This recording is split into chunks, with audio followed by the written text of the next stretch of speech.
आज की सबसे प्रमुख खबर यही है कि भारतीय सरकार ने चीन के 59 एप्लीकेशंस पे बैन लगा दिया और यह बैन लगाना बहुत ही आवश्यक हो चुका था।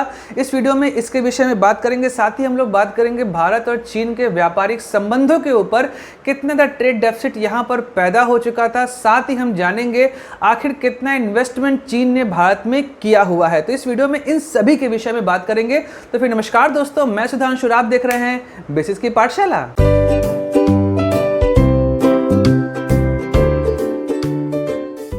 गलवान घाटी में हुए झड़प में भारत के 20 जवान शहीद हो गए थे। इसके बाद से ही हम भारतीयों के अंदर चीन के प्रति गुस्सा लगातार बढ़ता जा रहा था और हम सब ये चाह रहे थे कि भारतीय सरकार कुछ न कुछ ऐसा कार्य करे जिससे चीन के ऊपर प्रभाव पड़ सके। तो भारतीय सरकार विदेश नीतियों के तहत तो ऐसे कार्य कर रही है जिससे चीन के ऊपर लगातार दबाव बनता जा रहा है। उसके अलावा आंतरिक मसलों में भी भारत को कुछ ऐसे ही कार्य करने चाहिए थे जिससे एक कड़ा संदेश जा सके। भारतीय सेना लगातार लद्दाख के क्षेत्र में अपनी स्थिति मजबूत करते जा रही है और इस बार होने वाली मीटिंग को भारत ने ही कॉल किया है और जल्दी से जल्दी ये जो पूरी प्रॉब्लम LAC पर शुरू हुई है इसको सॉल्व किया जा सके, जिससे कोरोना काल में जो समस्याएं पैदा हुई हैं वो समस्याएं हम लोग अच्छे तरीके से टैकल कर सकें।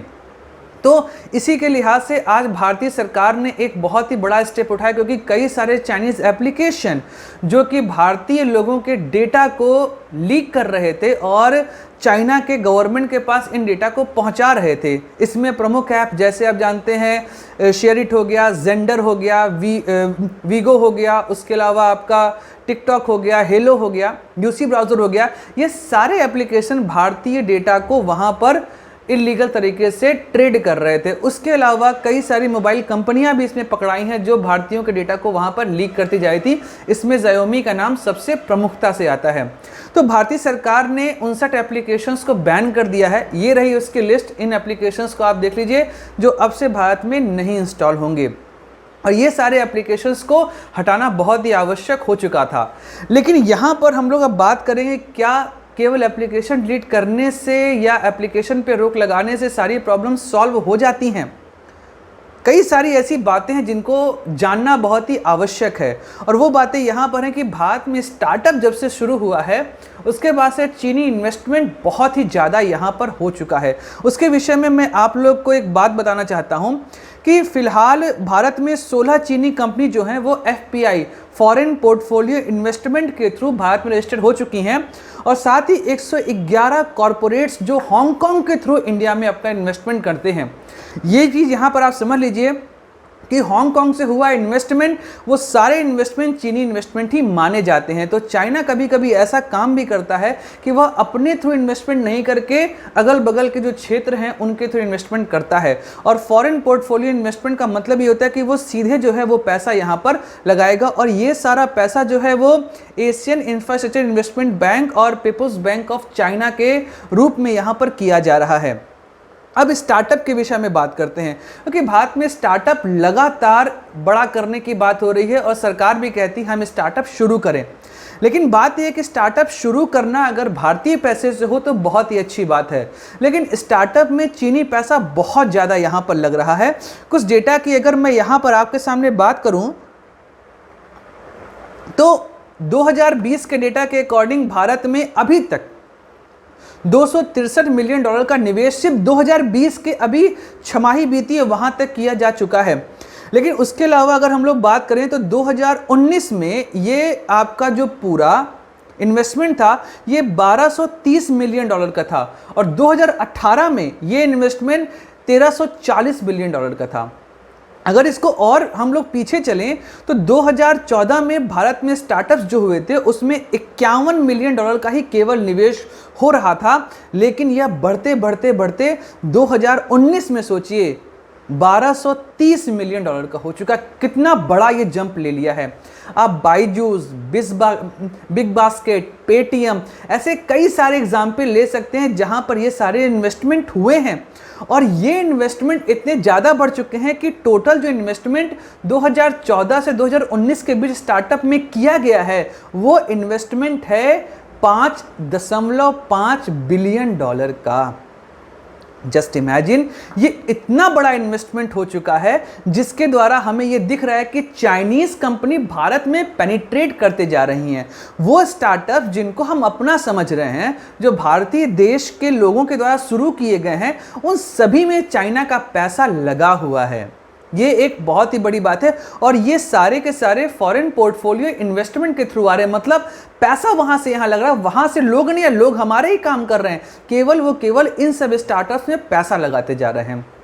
अगर आप देखेंगे ये सारे स्टार्टअप्स अचानक से इतने बड़े हुए कि जिसका आप इमेजिनेशन भी नहीं कर सकते हैं। कई बड़े बड़े स्टार्स इनका ऐड करना शुरू कर दिए हैं। आप चाहे बायजूस लीजिए, चाहे बिग बास्केट लीजिए, उसके अलावा चाहे आप ड्रीम इलेवन लीजिए, इन सभी का जो ऐड है वो आप जानते हैं कितने बड़े बड़े स्टार्स कर रहे हैं। तो ये दिख रहा है कि इन्वेस्टमेंट का पैसा किस तरीके से भारत में लगाया जा रहा है। आप और हम हमेशा इस बारे में बात करते हैं कि भारत में स्मार्टफोन मार्केट जो है वो चाइना के द्वारा कब्जा किया गया है, और ये बात एकदम सही है। भारत में स्मार्टफोन मार्केट जो है चाइना का, वो 70% शेयर, 75% का शेयर यहाँ पर है। इसमें सबसे ज़्यादा शेयर है वो है Xiaomi का, जिसे MI भी कहते हैं, उसका 31% शेयर है भारत में टोटल मोबाइल में। उसके अलावा सेकंड नंबर पे आती है Vivo जो 21% का शेयर रखती है। फिर Realme, OnePlus, ये सारे भी ऐप जो भी आपके मोबाइल फ़ोन हैं, ये सभी के सभी चाइनीज़ ब्रांड की कंपनियां हैं जो भारत में लगातार मोबाइल बनाती जा रही हैं और भारत में इनका मार्केट बहुत ज़्यादा स्ट्रांग हो चुका है। एक डेटा मैं आपके सामने डिस्कस करना चाहता हूं, वो डेटा ये है कि किस तरीके से भारत में ट्रेड डेफिसिट बढ़ता चला गया है। सन 2000 की अगर बात किया जाए तो 2000 में चीन का भारत में केवल $3 बिलियन का था, जो बढ़ते बढ़ते 2018 की यहां पर मैं बात करता हूं, 2018 में ये बढ़ के हो चुका है 95.54 बिलियन का। Just feel the increment of money in India. आप गवर्नमेंट के इन्वेस्टमेंट्स देखिए, वहां पर भी कई सारी चीनी कंपनियां अपने पैसे लगा रही हैं, ये सब हमको दिखाई दे रहा है। अब आते हैं ट्रेड डेफिसिट के विषय में, यहां थोड़ी बात कर लेते हैं कि आखिर ट्रेड डेफिसिट कितना ज्यादा है। इस 95.54 बिलियन डॉलर में चीन से हम जो परचेज करते हैं, मतलब वहां से आयात किया जाता है, इंपोर्ट होता है, वो है आपका $68 बिलियन। सोचिए 68 बिलियन, और हम कितना बेचते हैं उनको, वो near about $16 billion. Just imagine the trade deficit. ये trade deficit near about $57 billion का है। इतना बड़ा ट्रेड डेफिसिट है जो हमें यहां पर दिखाई दे रहा है, और भारत में इन्वेस्टमेंट बढ़ता ही जा रहा है, और खासकर स्टार्टअप्स में मिलने वाला पैसा ये हमें बहुत ही खतरनाक तरीके से भारतीय इकोनॉमी को प्रभावित करने का कारण बन रहा है। हमें यहां पर इसका ख्याल रखना चाहिए कि ये इन्वेस्टमेंट भारतीयों द्वारा किया जाए, स्टार्टअप्स जो हो यहां पर वो भारतीय करें, ना कि चीनी कंपनियां भारत में स्टार्टअप्स को हेल्प करें। और भारतीय डेटा जिस तरीके से चीनी जो हम लोग एप्लीकेशंस यूज करते हैं उसके थ्रू पहुंच रहा है चाइना के पास, वो डेटा पहुंचना भी बहुत ज़्यादा खतरनाक हो रहा है यहां पर। अब जिस तरीके से 5G की बात करें तो 5G टेक्नोलॉजी अभी हुआई जो है वो माउंट एवरेस्ट के अपने साइड पर टावर्स लगाई है 5G की। अब वही सारे बिजनेस वो इंडिया में भी शुरू करना चाह रही है, लेकिन गवर्नमेंट को यहाँ पर यही देखना चाहिए कि ये इन्वेस्टमेंट अब नहीं हो पाए। कई सारे टेंडर्स हाल के दिनों में गवर्नमेंट ने कैंसिल किए हैं। आने वाले समय में ये ध्यान रखना चाहिए कि हमें चीनी कंपनी को भारत में बिड करने से ही रोकना चाहिए। तो यहाँ पे सपोर्ट करने की बात ही नहीं है, आप उनको बिड ही नहीं करने दीजिए, सिंपल सी बात है। तो ये सारी चीज़ें हमें ध्यान रखना चाहिए कि अगर हम चीनी कंपनी को बहुत ज़्यादा सपोर्ट करेंगे तो उससे प्रॉब्लम हमारे यहाँ ही होगी। रॉ मटेरियल को हम बाहर भेजते हैं, क्यों भेजना? अपने यहाँ प्लांट लगा के रॉ मटेरियल से हमको प्रोडक्शन करना चाहिए, ना कि हम चाइना को अपने यहाँ का रॉ मटेरियल भेजें और उनसे बना हुआ सामान खरीदें। ये कहाँ का कॉन्सेप्ट है, कौन सा दिमाग आप लोग लगाते हैं? ये समझ से बाहर की चीज़ है। तो हमारे यहाँ रॉ मटेरियल है, हमारे यहाँ मैन पावर है, हमारे यहाँ डिमांड है, तो अपनी कंपनी यहाँ पर क्यों ना क्रिएट करें? हम क्यों डिपेंड रहें दूसरे देशों के ऊपर?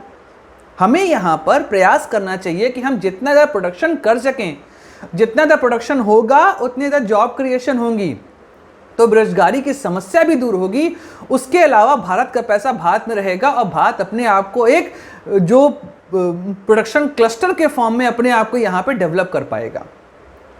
हमें सिर्फ सर्विस सेक्टर नहीं बन रहा है, हमें सिर्फ डिमांड का एरिया नहीं बनना है, हमें सप्लाई ड्रिवन बनना है कि हम लोगों को सप्लाई कर सकें। हमारे डिमांड तो कभी नहीं कम होती, हम हमेशा सामान मंगाते हैं, सस्ते मंगाना हम पसंद करते हैं। क्यों? हमें अपना सामान बनाना चाहिए और यही सबसे इंपॉर्टेंट चीज़ यहाँ पर होनी चाहिए। तो चीनी एप्लीकेशन को बैन करना एक छोटा सा, या कहिए कि एक बहुत ही मार्जिनल स्टेप है।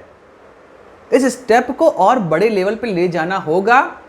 जिन स्टार्टअप्स में चाइना का पैसा लगा हुआ है, उन स्टार्टअप्स को हमें नोटिस जारी करने पड़ेंगे और पूछना पड़ेगा कि आखिर ये इन्वेस्टमेंट किस तरीके से आया है, और उन इन्वेस्टमेंट को भी वहाँ से हटाया जाए। तभी जाके ये आत्मनिर्भर अभियान जो शुरू किया गया है, इसकी सफलता पर कुछ किया जा सकता है।